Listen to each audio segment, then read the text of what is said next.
पूजनीय संत समाज, सज्जनों और देवियों,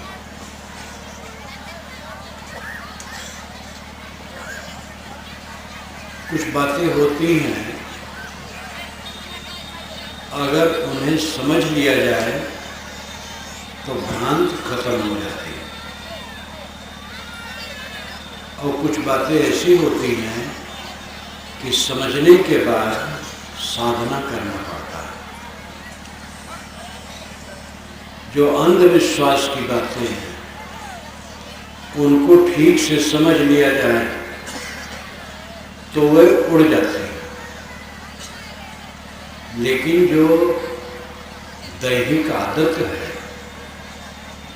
इंद्रिय और मन के विकार हैं, इनको समझ लेने से ये नहीं मिटते हैं। साधना करके इनको मिटाना पड़ता है। इन दोनों विषयों को समझने की जरूरत है और यथायोग्य करने की जरूरत है। भूत प्रेत की कल्पना केवल कल्पना है। भूत प्रेत की कोई योनि और खानी नहीं होती,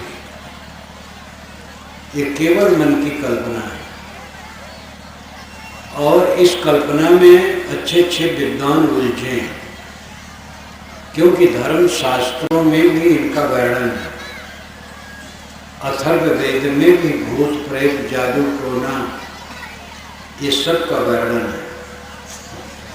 क्योंकि जो जनता में मान्यता थी, ऋषियों ने उसको अथर्ववेद में भी लिख दिया। शास्त्रों में होने की वजह से पंडित और महात्मा उसको प्रमाण मानते हैं। लेकिन कबीर साहब कहते हैं, साधु ऐसा चाहिए जैसा सूप सुभाए, सार सार को गहरे थोथा दे उड़ाए। साधु सज्जन मनुष्य वह प्रशंसनीय है जो सूप स्वभाव का हो। सूप का स्वभाव क्या होता है? धान कूट करके सूप में रखा जाता है और फटक दिया जाता है, भूसी उड़ जाती है, चावल रह जाता है। ऐसा सूप स्वभाव बनो। परंपरा की बात मान्य है, धर्म शास्त्रों की बात मान्य है, गुरुजनों की बात मान्य है, पंडित मौलवी महात्मा पादरी ज्ञानी जी सबकी बात मान्य है, लेकिन विवेक छोड़ करके नहीं। विवेक सबसे ऊपर है। इसलिए न मानो कि हमारी परंपरा में बात है, इसलिए न मानो कि मान्य धर्म शास्त्रों में लिखी बात है, इसलिए न मानो कि हमारे गुरुजन कहते हैं, किंतु विचारो कि बात क्या है। बिना विवेक के सत्य सत्य का निर्णय नहीं होगा। भूत प्रेत नाम की कोई चीज नहीं है। भूत प्रेत की जगहों में रह के देखा गया, अकेले रह के देखा गया और लंबे समय तक देखा गया, कोई भूत प्रेत नहीं मिला। भूत प्रेत भ्रम है। जीव जब शरीर छोड़ करके जाता है तो उसके साथ केवल वासना रहती है। उस समय देह धराने के अलावा कोई काम नहीं कर सकता। जब देह धारण हो जाता है तो हरकत में आता है। भूत प्रेत की कोई देह नहीं। कहते हो वायु रूप में वो बिल्ली बन गए और हाथी बन गए, ऊंट बन गए, भैंसा बन गए और उड़ गए। ये सब व्यर्थ की बात है। भूत प्रेत नाम की कोई चीज नहीं। प्रेत का अर्थ है वह जो चला गया।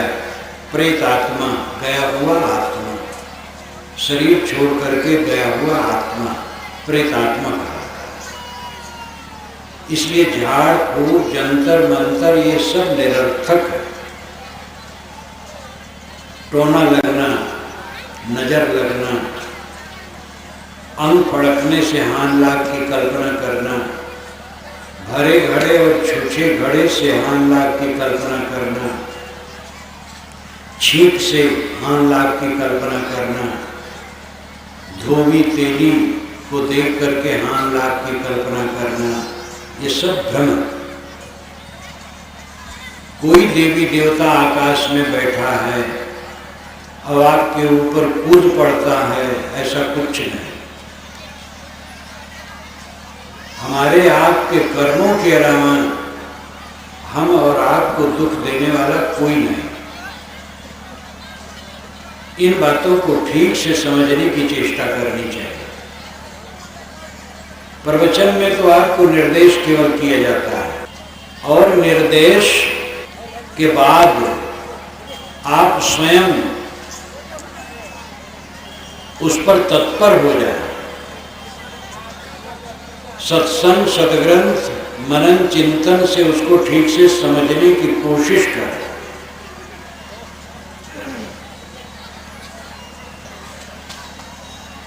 अंधविश्वास जहां तक है उनको समझ लेने पर भ्रम मिट जाता है। ग्रह टेढ़ा है, पंडित ने कहा आपके ऊपर ग्रह टेढ़ा है। ग्रह आकाश में आपके ऊपर कैसे टेढ़ा है? और टेढ़ा है तो हमारे ऊपर सीधा कैसे है? सूरज की गर्मी उन सभी मनुष्यों को लगेगी जो खुले आकाश में बैठे होंगे। किसी को लगे किसी को न लगे ऐसा नहीं। ग्रह टेढ़ा है तो सब पर टेढ़ा होगा, किसी पर टेढ़ा हो किसी पर नहीं है कैसे? और टेढ़ा है तो उसको पूजा करके सीधा कैसे किया जा सकता है? क्या पूजा करके कोई सूरज की गर्मी ठंडी कर सकता है? कभी नहीं होगा। पूजा करके तो एक बल्ब भी बुझाया नहीं जा सकता, न जलाया जा सकता है। इसलिए ग्रह टेढ़ा है और पूजा करके शांत होता है, झूठा। गणित ज्योतिष ठीक है, फलित ज्योतिष बकवास है। फलित ज्योतिष के भ्रम में कभी न रहो। हाथ की रेखा देख करके और न मालूम कितना कितना सब करके प्रपंच आपको भटकाया जाता है। कई बातें कही जाती है, उसमें कुछ लग जाती क्योंकि वो होना है और उसी में उनका दांव लग जाता है। इन सब भ्रांतियों से रहित रहो। कोई महात्मा आकाशगामी नहीं है, कोई महात्मा कई सौ वर्ष नहीं जीते हैं। चमत्कार जितना है सब झूठ है। चाहे जिस महात्मा और भगवान और पैगंबर और अवतार में लगाया गया हो, सब झूठ है। चमत्कार का अर्थ है कारण कार्य व्यवस्था से विपरीत घटना घट जाना। जैसे 10 किलो चावल का भात बनाया गया, हजारों लोग खाए और 1 हंडा भात बच गया, ये चमत्कार की बात है। अब ऐसा कभी नहीं होता। 1000 महात्मा ही नहीं, 1000 ईश्वर मिलकर के आपके मूंछ के बाल को एक रत्ती बढ़ा नहीं सकते, न घटा सकते। जितना है उतना है। चमत्कार जितना है सब छल कपट है। महात्मा के आशीर्वाद से लड़का पैदा हो जाता है, महात्मा रोग काट देते हैं, मुकदमे में विजय करा देते हैं, धन बढ़ा देते हैं, ये सब बकवास की बात है। महात्मा का काम है इंद्रिय जयी होना, आत्मज्ञानी होना और उसका निर्देश समाज में करना। उनकी बात जो मानेगा उसका धन व्यर्थ खर्च नहीं होगा, उसका शरीर स्वस्थ रहेगा, उसका मन ठीक रहेगा, लौकिक पारलौकिक दोनों लाभ होंगे। इस ढंग से ठीक है। लेकिन महात्मा आशीर्वाद दे देंगे तो आपके धन बढ़ जाएगा, ये भ्रम है। चमत्कार की जितनी बातें हैं सब अंधविश्वास है, और सभी संप्रदायों में चमत्कार का रोग है। कबीर साहब ने कहा, काहू के वचन नहीं पूरे, काहू करामाती, मान बढ़ाई ले रहे हिंदू तुरुप जाति, बात ब्योते आसमान की मुद्दत रिंदी रानी, बहुत खुदी दिल राखते बूढ़ी बिन पानी, कहें कबीर कासो कौन सकलो जग अंधा, सांचे सो भागा फिरे झूठे के बंदा। किसी की वाचा सिद्धि हो रही है, कोई आकाश में उड़ रहा है, कोई चमत्कार दिखा रहा है, ये सब अंधविश्वास और जालसाजी है। कबीर साहब ने अंधविश्वास को एकदम छिलके की तरह उड़ा दिया। उनके विचार समझने के लिए उनका बीजक ग्रंथ है, 2 खंडों में व्याख्या सहित वो चीज मिलती है। बीजक व्याख्या आप पढ़ें, सारी भ्रांतियों का अंत है उसमें। वेदों में अवतारवाद नहीं है, पैगंबरवाद नहीं है, वैदिक साहित्य में भी करीब करीब नहीं है, 6 शास्त्रों में नहीं है, ये महाकाव्यों और पुराणों में पढ़ा है। भारतीय परंपरा का जो ज्ञान है वो आत्मपरक है। वेदों में कर्मकांड है, प्राकृतिक देवी देवताओं की उपासनाएं हैं, लेकिन जहाँ आत्मज्ञान है वहाँ बड़ा शुद्ध है, और आत्मज्ञान परक ही बात है। उपनिषदें तो ज्ञान के लिए प्रसिद्ध है ही हैं, सांख्य दर्शन इत्यादि तत्व चिंतन की पुस्तकें हैं, इनमें कहीं अवतारवाद नहीं। अवतारवाद की कल्पना उत्तारवाद के विरोध में हुई है। तथागत बुद्ध और महावीर स्वामी को जैनों बौद्धों ने उत्तारवाद में रखा। उत्तार का अर्थ होता है ऊपर उठना। जैनों बौद्धों ने कहा कि महावीर स्वामी और तथागत बुद्ध ये साधारण जीव थे, इन्होंने अपने मल को, कसाय को, विकारों को क्षीण किया और ये निर्मल हो गए, ऊपर उठ गए। उत्तार, नीचे से ऊपर उठ जाना, विकारों से निर्मल हो जाना, ये उत्तारवाद है और ये वैज्ञानिक है, सच है। कोई भी हो सकता है ऐसा। उनको भगवान भी उन लोगों ने कहा, फिर चमत्कार भी जोड़ दिए। इसकी प्रतिक्रिया में ब्राह्मणों ने अवतारवाद की कल्पना की। ब्राह्मणों ने कहा कि ये पूर्ण परमात्मा है, वो अपने गुणों को घटा करके देहधारी हो जाता है, वो कृष्ण और राम हुआ। और भी अवतारों की कल्पना हुई तो वो तो सामान्य है, लेकिन ज़्यादा पूज्य राम और कृष्ण है। इन दोनों की कल्पना अवतारवाद के रूप में बौद्धों जैनों के उत्तारवाद के विपरीत में हुआ है। तो उत्तारवाद तो तथ्य है, अवतारवाद कल्पना है। उत्तारवाद तो ठीक है, कोई भी जीव विकारों को छोड़ करके जब निर्विकार हो जाता है तो आत्मसंतुष्ट हो जाता है, वो कल्याण रूप हो जाता है और उसके आदेश निर्देश मानने वालों को भी प्रेरणा मिलती है। उत्तारवाद इतने ही में, लेकिन जैनों बौद्धों ने महावीर स्वामी और तथागत बुद्ध के लिए बहुत कल्पनाएं गढ़ ली, चमत्कार गढ़ लिया, इसलिए भगवान बना डाला और चमत्कार जोड़ दिया, ये कल्पना हुई। इसकी प्रतिक्रिया में ब्राह्मणों ने रामकृष्ण को अवतार गढ़ा। रामायण रहस्य में ये सब मैंने लिखा। मेरी एक पुस्तक है रामायण रहस्य,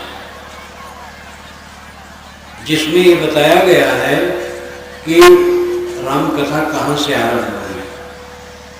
ये वेदों में नहीं, वैदिक साहित्य में नहीं, शास्त्रों में नहीं, उपनिषदों में नहीं, ये पीछे की कल्पना है। अध्यात्म रामायण, वाल्मीकि रामायण और रामचरितमानस तीनों का तुलनात्मक अध्ययन करके इसमें बताया गया है। और उन्हीं शास्त्रों के अनुसार बता दिया गया है कि अवतारवाद की कल्पना कुल 2500 वर्ष के अंदर की है, पहले नहीं है।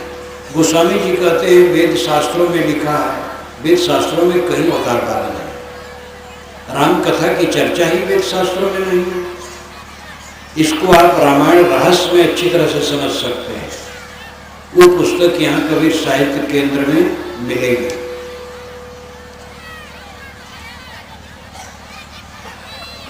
यथार्थ ज्ञान, निर्णय के वचन कबीर साहब की वाणियों में मिलते हैं। वे अवतारवाद से दूर है, पैगंबरवाद से दूर है, चमत्कार से दूर है, देवी देवताओं की कल्पना से दूर है। जितनी बाह्य कल्पनाएं की जाती हैं सबको छांट देते हैं, जड़ और चेतन का निर्णय करते हैं, आत्मा अनात्मा का विवेक बताते हैं।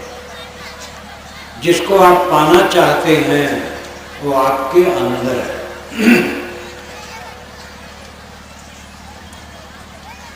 इसी ढंग का विचार आप लाओ त्से क्या कहते हैं में पा सकते हैं।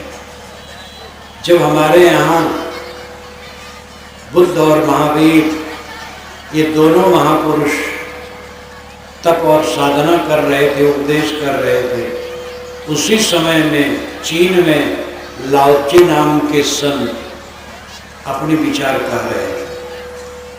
उनकी पुस्तक है ताओ ते चिंग, चीनी भाषा में, लेकिन उसका हिंदी अनुवाद और व्याख्या आपके सामने है, कबीर साहित्य केंद्र में मिलेगा। आपको आश्चर्य होगा कि कबीर जैसा ज्ञान उनका है। उस जमाने में एक तथ्य को बताते हैं, ताओ ते चिंग उनकी पुस्तक का नाम है। मैंने नाम रखा है लाओ त्से क्या कहते हैं। आज से 2500 वर्ष पूर्व हुए हैं। इनका ज्ञान इतना खरा है, जब इस पर मैंने भाष्य किया तो बारंबार कबीर साहब की याद आते थे। कबीर साहब के उदाहरण बारंबार देना पड़ता था। यथार्थ ज्ञान कबीर साहब की वाणियों में मिलेगा। वेद शास्त्रों में भी यथार्थ वाणियां जगह जगह हैं, लेकिन उसमें अन्य बातें भी हैं। आपको छानना पड़ेगा, विचारना पड़ेगा, निर्णय करना पड़ेगा। अंततः निर्णय ही साथी है। कबीर की बात भी आपको लगे कोई गलत तो आप मत मानिए। कबीर से कोई अपना रिश्ता नाता नहीं है, रिश्ता नाता तो सत्य से है। लेकिन जब कबीर को आप पढ़ेंगे तो ऐसी कोई बात ही नहीं पाएंगे कि कबीर अन्यथा कहते हैं। ये आश्चर्य होता है। आज से 500 वर्ष पूर्व, 550 वर्ष पूर्व कबीर साहब ने अपनी वाणियां कही हैं, लेकिन विज्ञान से टकराती नहीं है।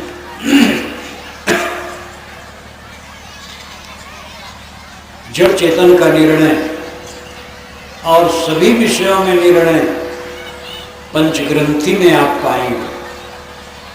आपके बिहार प्रदेश में पैदा हुए संत रामराज साहब मगध क्षेत्र के थे।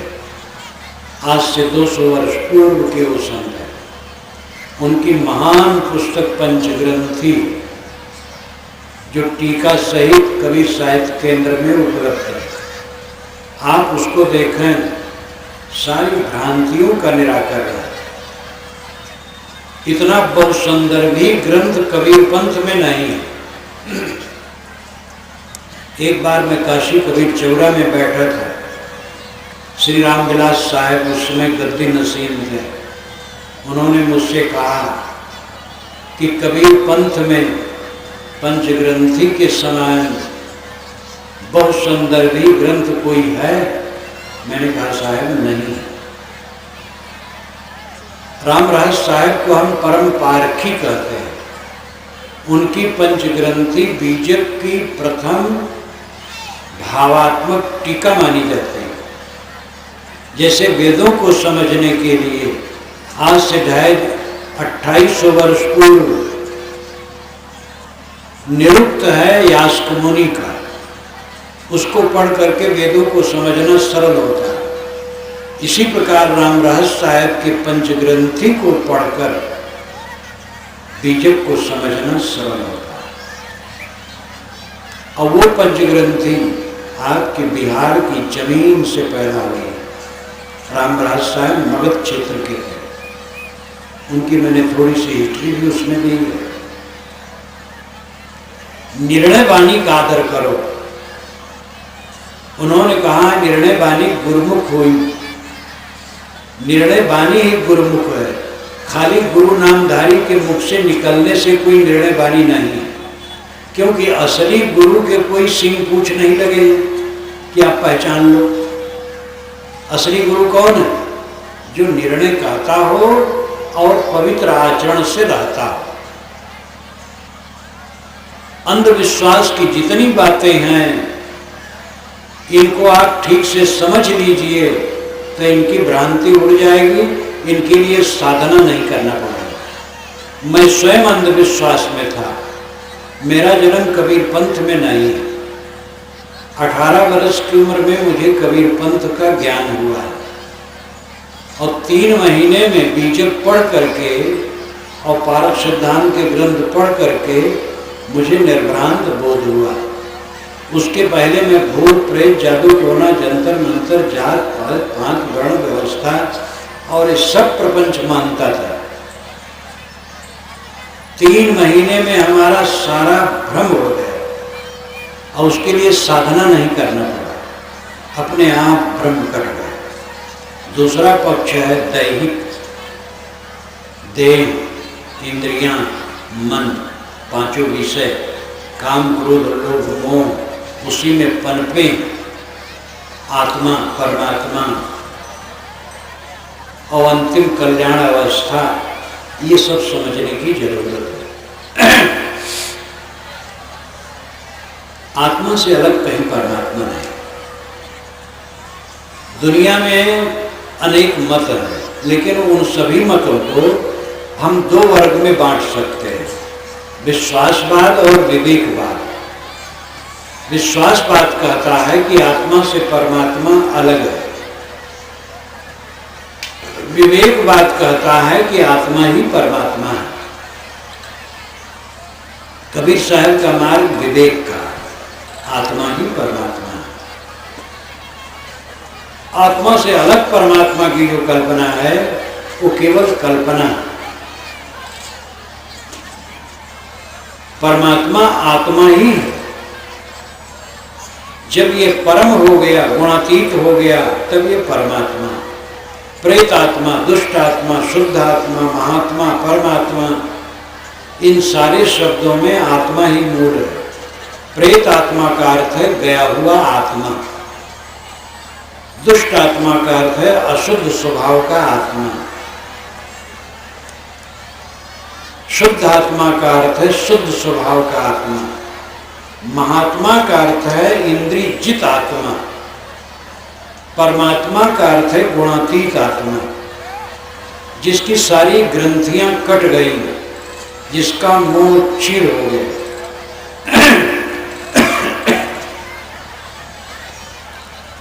भिद्यते हृदय ग्रंथि छिद्यन्ते सर्व संशयाः क्षीयन्ते चास्य कर्माणि तस्मिन् दृष्टे परागरे। जिसकी हृदय की गांठें कट गई, मोह कट गया और सारे संशय नष्ट हो गए, उसकी दृष्टि आर पार हो जाती है, निर्मल, कहीं मोह नहीं, कहीं आसक्ति नहीं। ऐसा गुणातीत आत्मा परमात्मा कहलाता है। आपने अभी भजन सुना, करो रे सखी साईं, करो रे जतन सखी साईं मिलन की। ऐसा कि साईं से मिलने के लिए यत्न करो। तो इसमें द्वैत लगता है कि सखी अलग है, साईं अलग है। सखी जीव है, साईं परमात्मा है, ऐसी बात नहीं। सखी मनोवृत्त के लिए कहा गया, साईं आत्मा के लिए कहा गया। अय मनोवृत्ति, आत्मा से मिलने का प्रयत्न करो। गुड़िया गुड़वा सुप सुपलिया, ये लड़कैयाँ खिलन की आदत है। आप मूर्ति पूजते हैं, पुतले पूजते हैं और कल्पना करके पूजा पाठ करते हैं, ठीक है। जो नहीं समझते ये भी करें, अच्छा, लेकिन इससे ऊपर उठने की जरूरत है। परमात्मा आत्मा साईं की सेज फूलन की लगी है। साईं आत्मा, उसकी सेज है निर्मल मन। निर्मल मन फूलों की सैया। निर्मल मन में साईं और सखी का मिलन होता। सखी मनोवृत्ति है, साईं आत्मा। आत्मा और मनोवृत्ति का मिलन यानी मन आत्मलीन हो जाना, इस सखी और साईं का मिलन है। द्वैत नहीं, अकेला अपना आपा।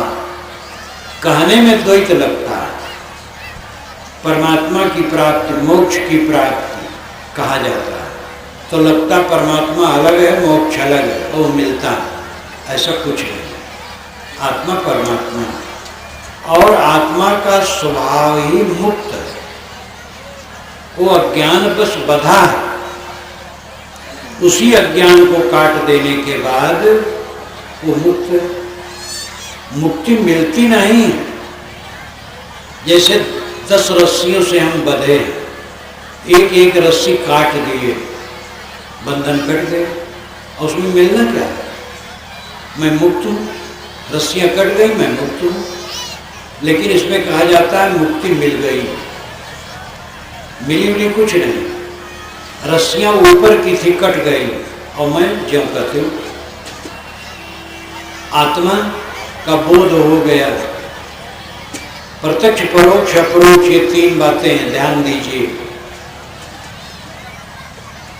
प्रत्यक्ष है 5 विषय, शब्द, स्पर्श, रूप, रस, गंध, ये प्रत्यक्ष है। ये आंख, नाक, कान, जीभ, चाम से जाने जाते हैं और इन्हीं में सारा संसार डूबा है। शरीर, परिवार, धन दौलत, मान बढ़ाई, पद प्रतिष्ठा, जगत प्रपंच जितना है वो 5 विषय रूप है। इन्हीं 5 विषयों में सारा संसार रात दिन डूबा और दुखी, क्योंकि इन्हीं में भोग बुद्धि होती है। भोग बुद्धि में प्रतिष्ठा और पैसा। पैसा का लाक्षणिक करता है लौकिक वस्तुएं और प्रतिष्ठा। भोग की इच्छा और प्रतिष्ठा की इच्छा जगती है और इन्हीं दोनों इच्छाओं के कारण आदमी राग द्वेष में जलते हैं।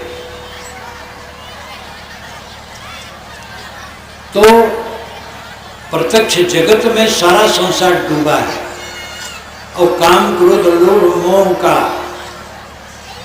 इसी में प्रपंच फैला है। इसी में इसकी आग जलती है और सब जीव जलते हैं। बिरला बिरला जीव इनसे घबराता है और वो खोजता है कि हमारा दुख कैसे दूर हो। कौन परमात्मा है, कौन देवता है? कस्मै देवा हर्षा विधेय।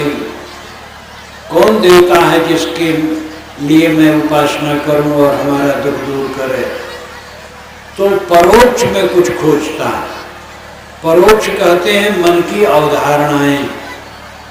मन से ईश्वर गढ़ता है। पुस्तकों में लिखा है, परंपरा में सुना है, पंडित महात्माओं से सुनता है।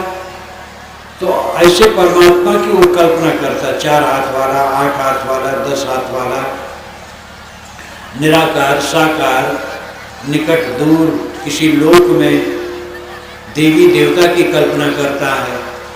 ये सब परोक्ष। परोक्ष का मतलब है अनुमान, कल्पना पर जो आधारित हो, जो अवधारणाएं हो, केवल मन के नक्शे।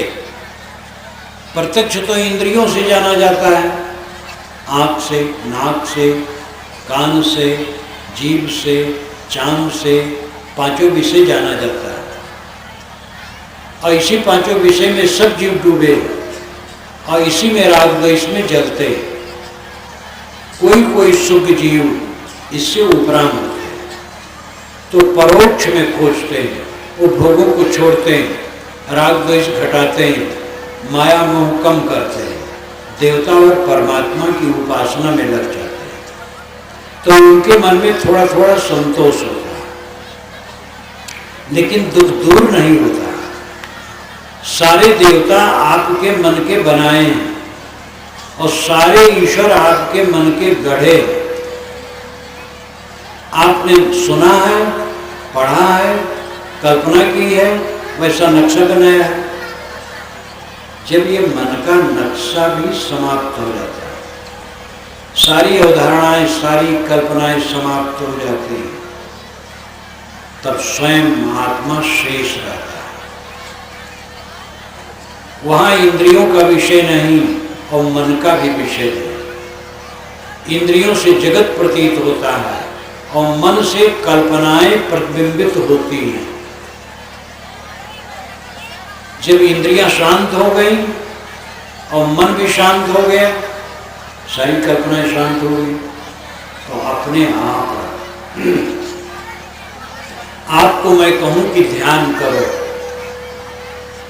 तो आप अपने ढंग से सब ध्यान करेंगे। कोई राम का, कोई कृष्ण का, कोई कबीर का, कोई बुद्ध का, कोई अपने गुरु का, कोई ज्योति का ध्यान करेगा, कोई नाद का करेगा, कोई बिंदु का करेगा। और मैं कहूं कि आप लोग सारे संकल्पों को छोड़ दें, सारी स्मृतियों को छोड़ दें, सारे ख्यालात खत्म कर दें, और मान लो आपने सारे स्मरण छोड़ दिए, तब क्या रहा?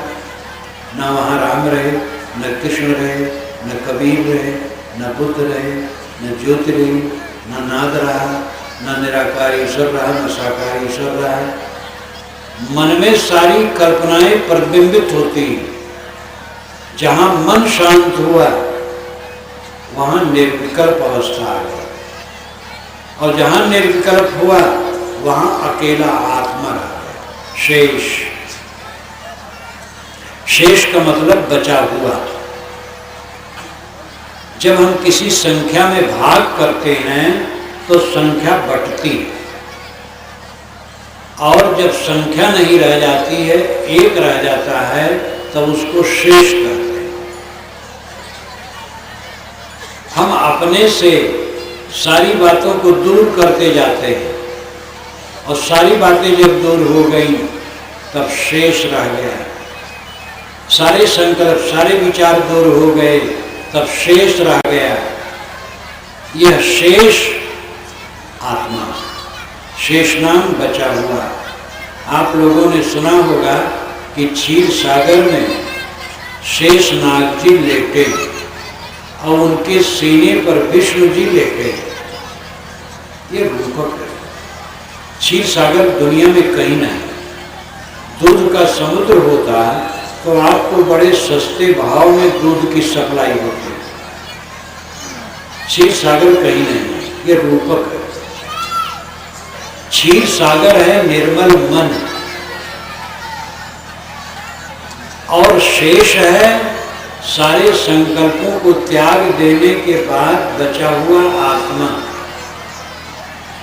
और इस स्थिति में जो रहता है वो विष्णु भगवान है। शेष सब छोड़ दिया, अपने आप रह गया। ध्यान का अर्थ क्या है? कपिल जी महाराज ने कहा, ध्यानम निर्विषयम मनः। मन का निर्विषय हो जाना ध्यान है। संकल्प शून्य हो जाना, विषय का मतलब पदार्थ। संकल्पों में पदार्थ रहते हैं। संकल्प शांत हो गए, पदार्थ शांत हो गए। पदार्थ रहते नहीं हैं, पदार्थ प्रतिबिंबित होते हैं। जैसे हम सड़क की याद किए तो सड़क की याद एक संकल्प है, और सड़क के नाम रूप उसमें प्रतिबिंबित होते हैं। सड़क का आकार दिमाग में आ जाता है और सड़क का नाम आ जाता है। भैंस की याद की तो भैंस की याद एक संकल्प है, और उसमें नाम रूप आ जाएगा, भैंस का आकार दिमाग में आ जाएगा और भैंस का नाम आ जाएगा।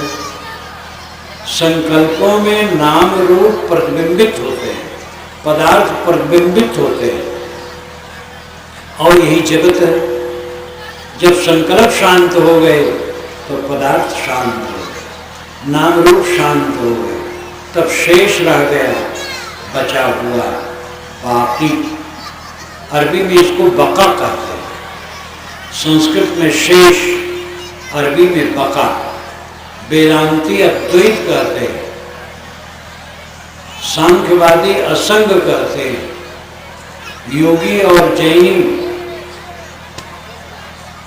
कैवल्य कहते हैं, बौद्ध निर्वाण कहते हैं, पारखी संत पारक स्थित स्वरूप स्थित कहते हैं।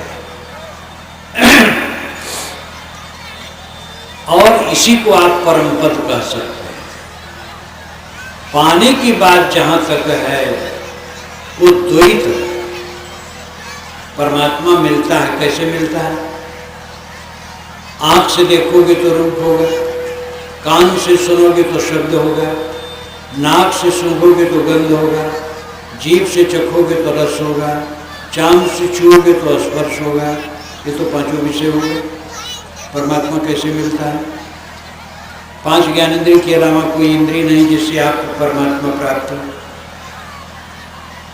श्रुतियों में भी कहा गया, ये चक्षुषा न पश्यत येन चक्षुंष पश्यत तदेव ब्रह्मत्वं विद्धि नैदं यदिमुपास्ते। जिसको आंखें नहीं देखती किंतु जिसकी सत्ता से आंखें देखती, उसको तो ब्रह्म जान। आंखों से देख करके जिसकी तू उपासना करता हो ब्रह्म नहीं। यद वाचा नभ्योदितम येन वाग्भ्योदिते तदेव ब्रह्मत्वं विद्धि नैदं यदिमुपास्ते। जो वाणी में नहीं आता किंतु जिससे वाणी उच्चरित होती है उसको तो ब्रह्म जान, और वाणी से कह करके जिसकी तू उपासना करता हो ब्रह्म नहीं। यन मनसा न मनते नाहुर मनोमतम तदेव ब्रह्मत्वं विद्धि नैदं यदिमुपास्ते। जो मन में नहीं आता किंतु जिसकी सत्ता से मन माना हुआ है उसी को तू ब्रह्म जान। मन से मान करके जिसकी तू उपासना करता हो ब्रह्म नहीं। तो मन को कौन मानता है? आत्मा। आत्मा ही ब्रह्म है। ऋषियों ने कहा, अहम ब्रह्मास्मि, मैं ब्रह्म हूं। तत्त्वमसि, वह तू है। अयम आत्मा ब्रह्म, आत्मा, यह आत्मा ब्रह्म है। प्रज्ञानम ब्रह्म, ज्ञान ही ब्रह्म है। व्याकरण के अनुसार उत्तम पुरुष, मध्यम पुरुष, अन्य पुरुष कहलाते हैं। तीन प्रकार के वचन होते हैं संस्कृत के अनुसार। उत्तम पुरुष मैं, मध्यम पुरुष तू, अन्य पुरुष यह। अहम ब्रह्मास्मि उत्तम पुरुष है, मैं ब्रह्म। तत्त्वमसि मध्यम पुरुष है, वह तू है। अयम आत्मा ब्रह्म अन्य पुरुष है। लेकिन इन सब का लक्षण प्रज्ञानम ब्रह्म में हो जाता, ज्ञान ही ब्रह्म है। मैं ब्रह्म हूँ, तुम ब्रह्म हो, ये आत्मा ब्रह्म है, ज्ञान ही ब्रह्म है। ये ऋषियों ने हजारों वर्ष पूर्व कहा है। कबीर साहब ने कहा, कस्तूरी कुंडल बसे मृग ढूंढे बन माय, तैसे घट घट राम है दुनिया जानत ना। दिलवा खोज दिलमा खोजो ये करीमा रामा। राम आपका आत्मा। लेकिन इतना जान लेने से काम नहीं बनेगा, करना पड़ेगा। देहाभिमान लदा हम लोगों को। ये जो हड्डी की झोपड़ी, टट्टी की टोकरी, मल मांस का पिंड शरीर है, इसको हम अपना स्वरूप माने बैठे और इसी के मोह में हम भोगी और प्रतिष्ठा के में ललचाएं, जो क्षणिक। सारी प्रतिष्ठाएं क्षणिक, सारे भोग क्षणिक। भोग और प्रतिष्ठा में पड़ करके हमारा मन खराब है। इसके लिए साधना करना पड़ेगा। अपने को देखो, अपने को संभालो। रोज सुबह शाम अकेले में बैठो, साधना करो। प्रवचन में जो उपदेश दिया जाता है, ये आपके दिल में एक ठोकर दिया जाता है कि आप जग जाओ और उठ खड़े हो। प्रवचन में सब समाधान नहीं होता, क्योंकि प्रवक्ता अपने तरफ से कहता है, आप सुनते हैं, आपको शंकाएं होती हैं, लेकिन वहाँ कुछ पूछ नहीं सकते। आपके मन में पिपासा जग जानी चाहिए और ऐसे भक्तों, संतों, गुरुजनों से मिलना चाहिए जिससे आपको यथार्थ बोध हो सके। उनसे पूछिए और इस किस्म की पुस्तकें पढ़िए और ऐसा चिंतन कीजिए, तब धीरे धीरे रास्ता साफ होगा। मन की गंदगी धोना बहुत जरूरी है। सदगुरु कबीर कहते हैं, सकलों दुर्मत दूर कर अच्छा जन्म बनाओ, काग गौन गत छोड़ के हंस गवन चली आओ। सारी दुर्बुद्धि दूर कर दो, जीवन को अच्छा बनाओ। कौवे की चाल छोड़ करके हंस के चाल में चलो। तंबाकू खाना, बीड़ी पीना, सिगरेट पीना, शराब पीना, ये दुर्बुद्धि का लक्षण है, क्योंकि इससे केवल नुकसान है। पैसे का नुकसान, स्वास्थ्य का नुकसान, धर्म का नुकसान, सब प्रकार का नुकसान है। अंडा, मांस, मछली ये गंदी चीजें हिंसा से मिलते हैं, ये मनुष्यता का भोजन नहीं है। प्राकृतिक चिकित्सक पूरी दुनिया के एक स्वर से कहते हैं कि अंडा, मांस, मछली नहीं खाना चाहिए। केवल भारत के नहीं, विदेश के। पहली बार जब मैंने पढ़ा पुस्तक return to nature, Adolf Just, पश्चिमी देश के विद्वान और प्राकृतिक चिकित्सक, उन्होंने इसमें मांस का जोर से खंडन किया। वो ईसाई, उन्होंने कहा है संत ईसा ने मांस कभी नहीं खाया। बाइबल का अनुवाद अशुद्ध है, जिसमें लिखा है कि संत ईसा मांस खाए, क्योंकि ईसा परम दयालु थे। और वे मांस कैसे खा सकते? मांसाहारी को तो दया, मांसाहारी को दया कहाँ? एडोल्फ जस्ट ने मांस का जोर से खंडन, मांस, अंडा, मछली सब का खंडन किया। हिंदी अनुवाद उसका मैंने अपनी पुस्तकों में जगह जगह दिया, बीजक व्याख्यान भी दिया। पूरी दुनिया के प्राकृतिक चिकित्सक मांसाहार का निषेध करते हैं। मांस मनुष्य का भोजन नहीं है, शाकाहारी भोजन उसके लिए उपयुक्त है। आचार विचार की पवित्रता, गृहस्थ पर स्त्री से परहेज करें, पर स्त्री से दूर रहें, और स्त्रियां पर पुरुष से दूर रहें। अपने में भी संयम करें। गृहस्थ क्यों बनते हैं लोग?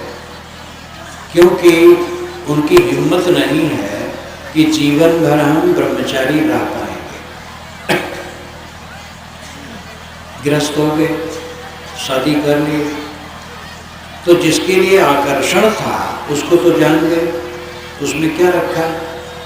उत्तेजना, मलिनता, पश्चाताप, दुख, वासना की वृद्धि।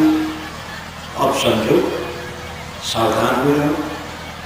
गृहस्थी में रह करके ब्रह्मचर्य का पालन शुरू करो। और जो साधु वेश धारण किए हैं वे तो अखंड ब्रह्मचर्य का पालन करें, वे कहीं ढीले न हो।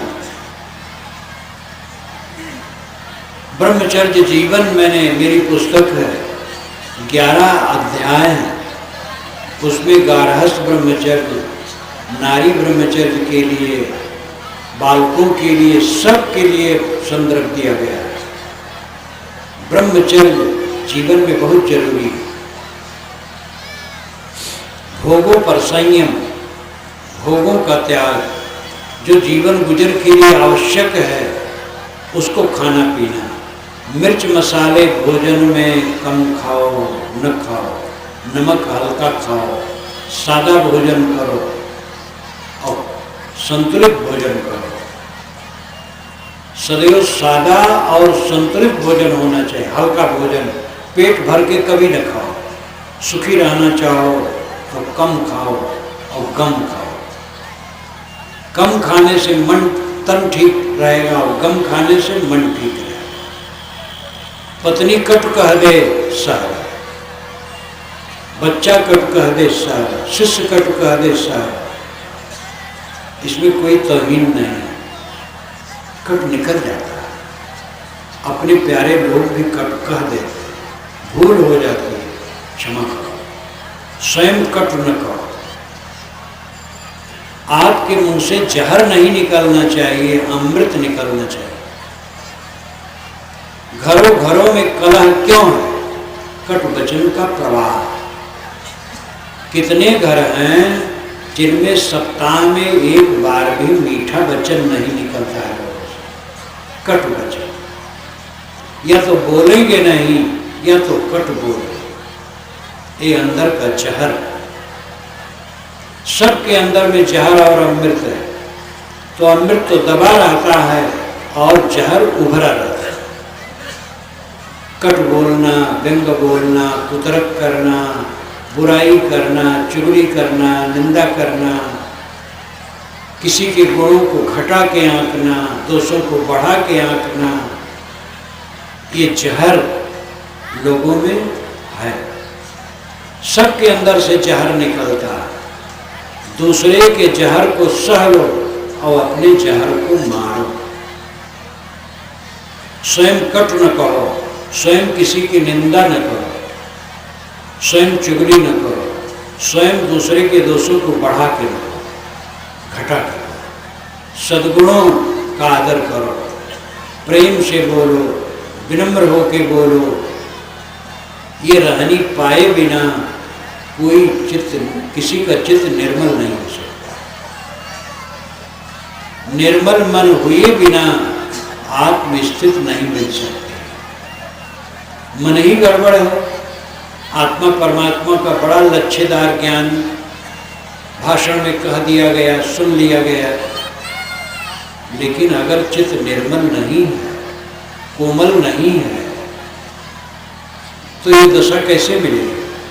लाओचे के विषय जो मैंने कहा, लाओचे क्या कहते, मेरी पुस्तक है, इन पुस्तकों में आप पाएंगे, बहुत महत्वपूर्ण पुस्तक।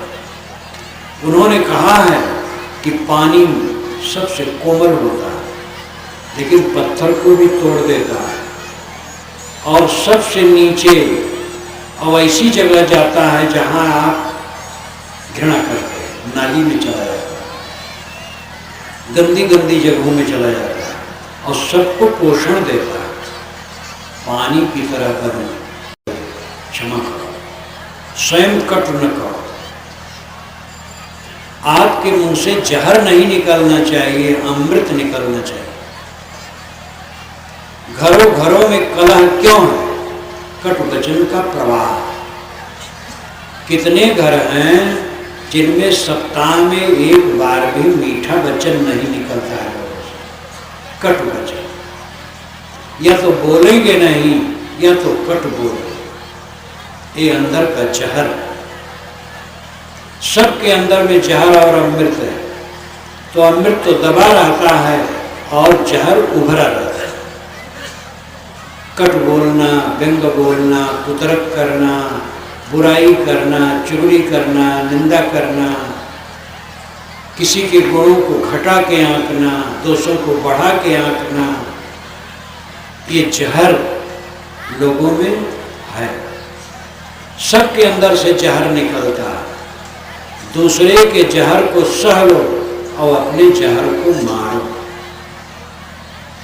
स्वयं कट न करो, स्वयं किसी की निंदा न करो, स्वयं चुगली न करो, स्वयं दूसरे के दोषों को बढ़ा के रखो, घटा के रखो। सद्गुणों का आदर करो, प्रेम से बोलो, विनम्र होके बोलो।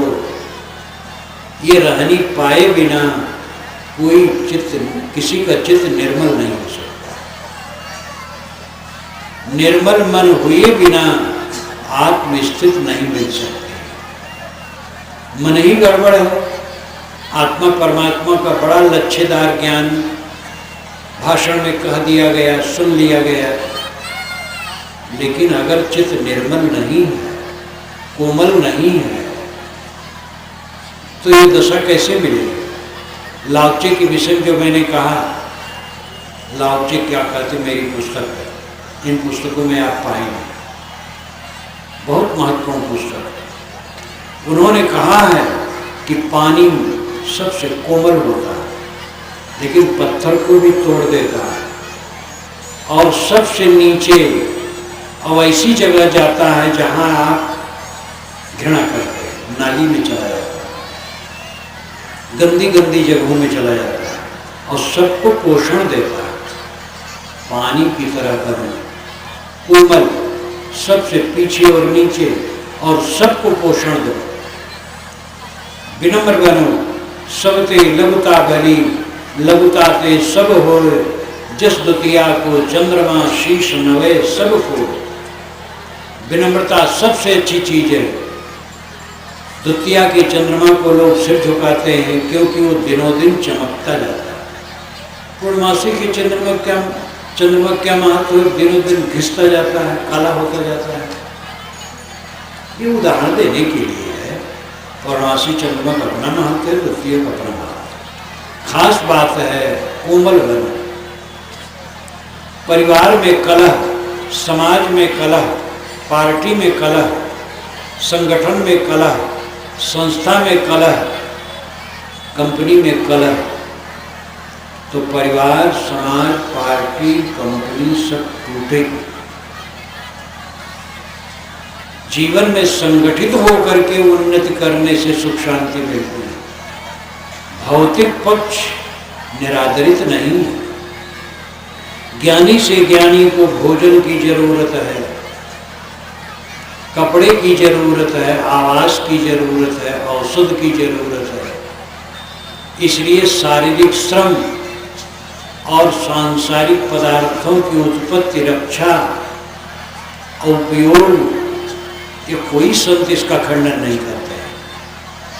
और ये तभी संभव है जब संगठन, और संगठन तभी होगा जब दूसरे को श्रेय दो। पिता पुत्र को श्रेय दे, पुत्र पिता को श्रेय दे, गुरु शिष्य को श्रेय दे, शिष्य गुरु को श्रेय दे, भाई भाई को श्रेय दे। दो भाई घी का घड़ा ऊपर से उतारे, बड़ा भाई ऊपर चढ़ गया, घड़ा में घी रखा था, नीचे छोटा भाई खड़ा तो उसके हाथ में पकड़ा, दोनों हाथ से छूट गया, घड़ा गिर गया जमीन पर, फूट गया और घी खराब हो गया। बड़े भाई ने कहा कि भैया मुझसे गलती हुई, मैं पकड़ा नहीं पाया। छोटे भाई ने कहा भैया मुझसे गलती हुई, मैं पकड़ नहीं पाया। कौन झगड़ा करे? बड़ा कहता तो बड़ा बेवकूफ है, पकड़ा नहीं, घी खराब हो गया। छोटा कहता बेवकूफ़ी आपने की और हमें करती, मैं बिना पकड़े, जब तक पकड़ा नहीं तुमने छोड़ दिया।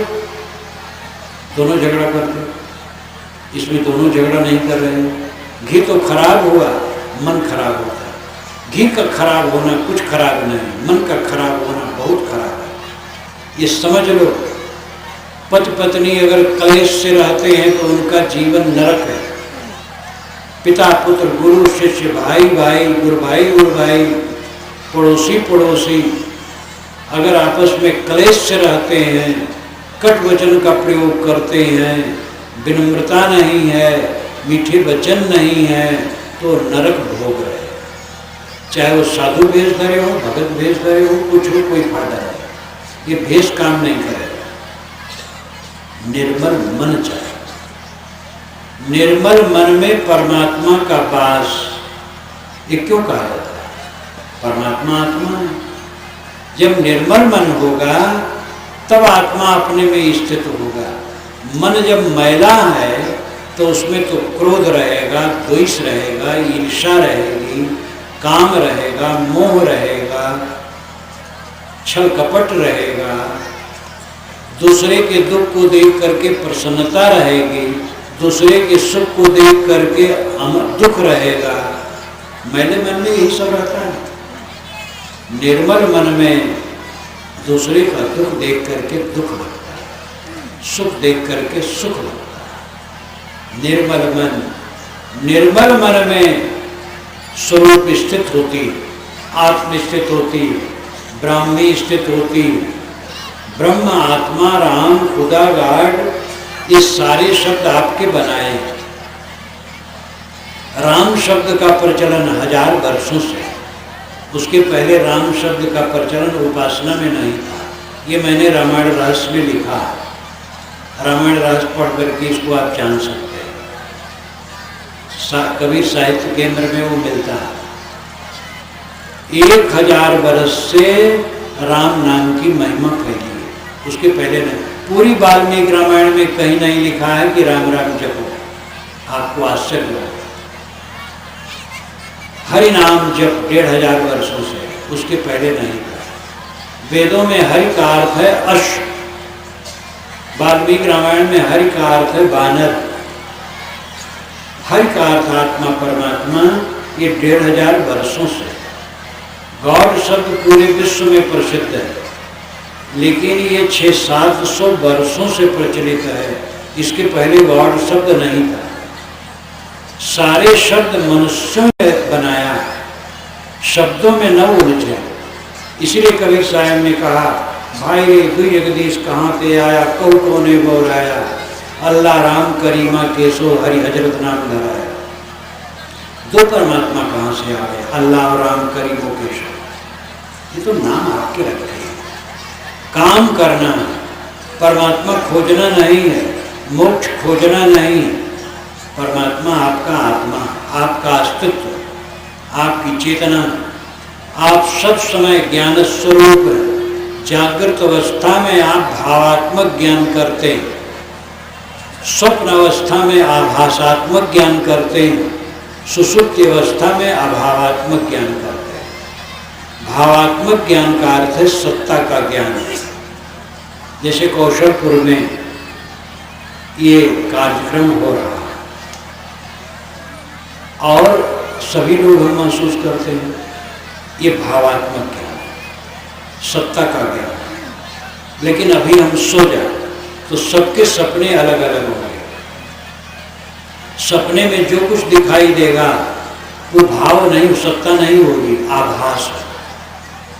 सपने में ट्रेन आ रही है, रेगिस्तान मिल रहा है, समुद्र मिल रहा है, पर्वत मिल रहा है, शहर मिल रहा है, लेकिन कुछ नहीं मिल रहा, केवल आभास हो रहा है, प्रतीत हो रहा है। इसलिए सपना में आभासात्मक ज्ञान होता है, गाढ़ी नींद में अभावात्मक ज्ञान होता है। कुछ नहीं जाना, ऐसा सुख से सोया कि कुछ नहीं जाना। ये तीनों अवस्थाओं में आप ज्ञाता ज्ञान स्वरूप हैं। आप सबको जानने मानने वाले। मन इंद्रियों से जगत प्रतीत होता है, मन इंद्रियां बंद हो जाए जगत गायब हो जाता है। रोज रोज गाढ़ी नींद में संसार खो जाता है और इसीलिए सच्चा सुख गाढ़ी नींद में मिलता है। इसको सुषुप्ति कहते हैं। सुषुप्ति का अर्थ होता है अपने को पाना। स्व अपीत सुषुप्त, स्व नाम खुद, अपीत नाम पाना, खुद को पाना सुषुप्ति। जागृत अवस्था में हम प्रपंच को प्राप्त होते हैं, स्वप्न अवस्था में प्रपंच के आभास को प्राप्त होते हैं और सुषुप्ति में हम अपने को प्राप्त होते हैं। इसलिए कोई दुख नहीं रहता, किंतु अवस्था जन्य है, बोध जन्य नहीं। जैसे जागे तैसे फिर दुख शुरू।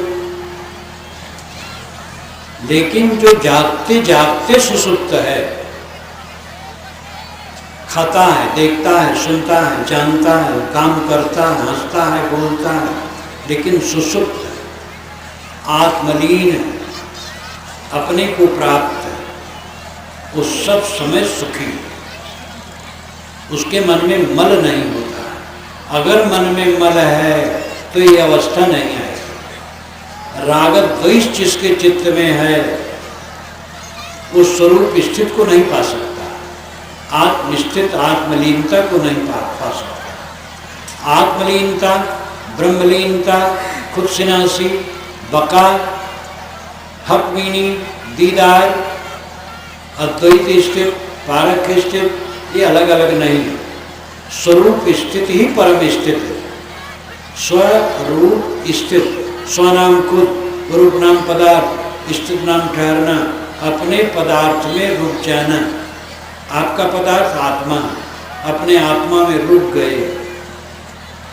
बाहरी मंजिल चल के मिलती है, भीतरी मंजिल रुक के मिलती है। लाओत्से ने कहा है, करने वाले का पूरा नहीं पड़ता, जो नहीं करता उसका पूरा हो जाता है। करने से चीजें मिलती हैं, दुनिया काम करो तो चीजें मिलती हैं, और कभी पूरी नहीं पड़ती, सब समय कमी लगी रहती है, क्योंकि इच्छाएं बढ़ती जाती हैं। न करने से पूरा हो जाता है। न करने का मतलब है संकल्प शून्य हो जाना।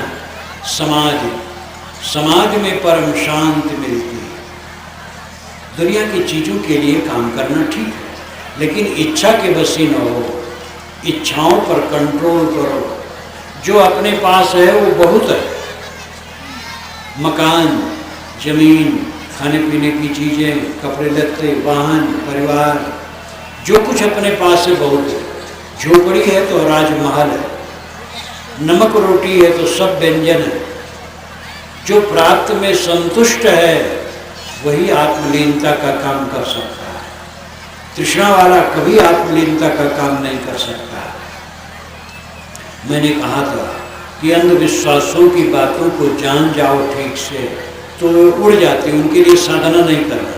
भूत प्रेत, जादू टोना, जंतर मंतर, झाड़ फूक, ज्योतिष जाल, चमत्कार, ये सब अंधविश्वास, वहम है, भ्रम है। इनको निर्णय से ठीक से समझ जाओ, इनके लिए कोई साधना नहीं करना, अपने आप खत्म। लेकिन काम, क्रोध, लोभ, मोह, राग, द्वेष, ईर्षा, छल कपट, चुगली, निंदा, चिंता, उद्वेग, ये मानसिक रोग जानने मात्र से नहीं खत्म हो। साधना करके इनको छीन करना पड़े। जैसे सोनार सोना के मल को धीरे धीरे जलाता है, ऐसे हमें और आपको अपने मन के विकारों को धीरे धीरे जलाना, साधना करके। और साधक वही है जो कलह प्रिय नहीं है। जो कलह करता है वो साधक नहीं हो सकता। जो झगड़ा करता है, विवाद करता है, कटु कहता है, दुर्वचन कहता है, राग द्वेष करता है, वो साधक नहीं हो सकता। साधक तो वो होता है, मैंने दिन में कहा था, मर जाओ। मर जाने मतलब क्या? अपने अहंकार को मार दो, शीतल हो जाओ। जो शीतल हो गया, उद्वेग शून्य हो गया, वो आत्मलीन होता है, वो आत्मसंतुष्ट होता है। जीवन का परम सुख है हर समय क्लेश रहित मन रहना। मन में क्लेश ना हो कभी भी। हम परिस्थितियों पर कब्जा नहीं कर सकते। उम्र बदलेगी, शरीर क्षीण होगा, अनुकूल प्रतिकूल होंगे, प्रतिकूल अनुकूल होंगे, सम्मान मिलेगा, अपमान मिलेगा, प्रशंसा मिलेगी, निंदा मिलेगी। इसको कोई रोक नहीं सकता। बड़े बड़े संत निंदित हुए हैं, जीवन मुक्त महात्मा को गाली दी गई है, इसको कौन रोक सकता?